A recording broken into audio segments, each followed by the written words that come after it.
Sahabat, bayangkan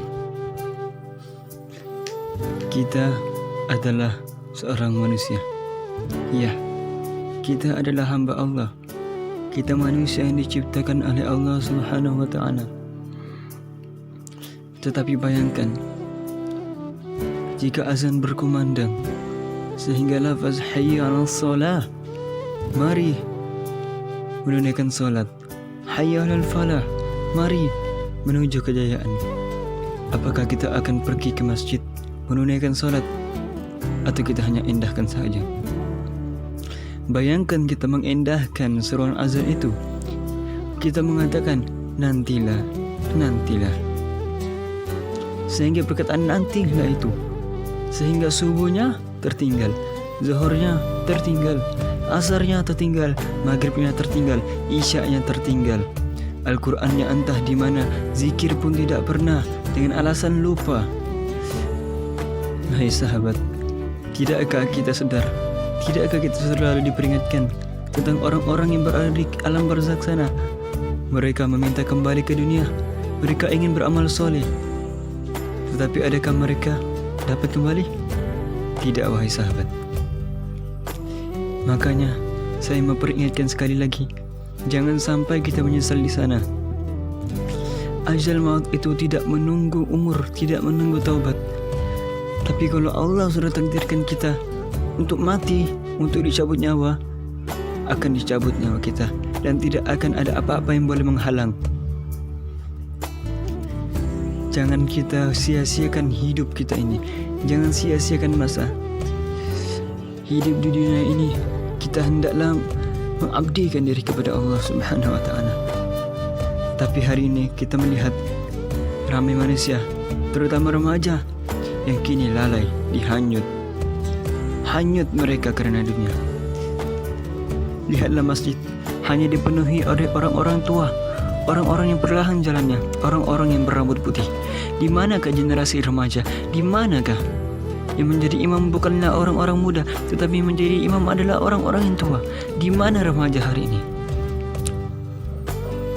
Tidakkah kita patut memikirkan keadaan ini? Macam mana kita nak tarik agama lain untuk minat kepada Islam, kalau perangai kita umat Islam kita sendiri pun tidak mampu untuk menarik diri kita ke arah Islam yang sebenar? Sepatutnya kita semakin dekat kepada Allah, memperbanyakkan amal, supaya orang agama lain nampak yang Islam ini amat indah. Tapi hari ini perangai umat Islam sendiri seolah-olah mereka menghina Islam sendiri. Kita lihat hari ini berapa ramai wanita yang merosakkan maruah mereka.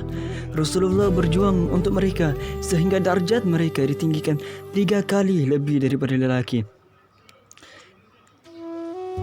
Ada wanita yang bersyukur, alhamdulillah, memperbaiki akhlak, bertaubat, alhamdulillah. Tapi ada yang merosakkan maruah, keluar ke sana ke sini, melakukan zina. Lalu mereka memalukan diri sendiri dengan perbuatan seperti TikTok, bergelek-gelek, berada di pesta malam, berada di kelab malam. Adakah ini wajar? Mengapa kita tidak memikirkan? Bukankah sepatutnya dalam Islam ini kita perlu saling tegur menegur? Tapi hari ini kita selalu berkata biarlah, biarlah. Terbiasa berkata biarlah, biarlah, sehingga apa yang sepatutnya ditegur tidak ditegur, yang sepatutnya berubah tidak berubah. Itu kerana ego dalam diri kita. Sepatutnya kita lawan ego kita supaya kita boleh bangkit kembali. Hari ini Islam kita tidak lihat di Uighur sana. Saudara-saudari Islam kita ditindas di Palestina, di Gaza. Mereka di sana sedang berjuang untuk Islam, berjuang untuk Islam. Tapi hari ini kita, lihatlah di negara kita apa jadi. Kita sepatutnya bersyukur ada di negara yang aman. Dan sepatutnya di dalam negara kita yang aman ini kita membawa orang lain ke arah Islam. Sementara masih aman, masih ada peluang untuk membawa orang lain ke dalam Islam. Sebelum nyawa kita ditarik, sebelum akhirat itu datang. Jangan sampai kita menyesal di sana. Ingatlah, ketika neraka memanjangkan lehernya, menampakkan lehernya, menampakkan sedikit sahaja bagi neraka, Jin tengok, manusia tengok, Rasul tengok, malaikat pun tengok, haiwan pun tengok. Dan dalam surah Al-Fajr ada diterangkan, apabila neraka menampakkan diri mereka, manusia baru ingat mau buat baik. Mereka terduduk di sana, terduduk di padang mahsyar, baru ingat mau buat baik. Tapi apakah berguna? Mampukah mereka buat baik? Tidak. Sudah terlambat. Hari ini kita lihat ramai remaja yang sangat lalai. Tengoklah sholat entah di mana. Tidak salah untuk kita kejar dunia, tapi jangan lupa untuk mengejar tuntutan akhirat, kerana akhirat itu tempat kita yang kekal abadi. Jadi sahabat, pesanan saya, kalau kemarin kita lalai, hari ini kita lalai, esok pastikan kita tidak lalai.